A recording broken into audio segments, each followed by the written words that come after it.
It's a steel wire joint machine. It's a Japanese technology and speed machine. The speed, the efficiency is 3 times than the old machine.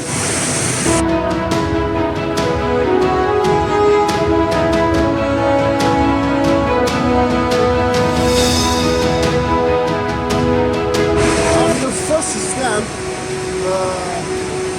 soft PP material making. We will see the second step. The second step is inner tube extruding.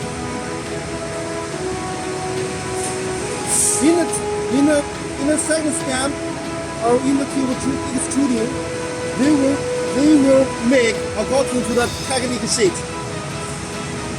In the technical sheet, for different sizes, we have different diameters and thickness requirements.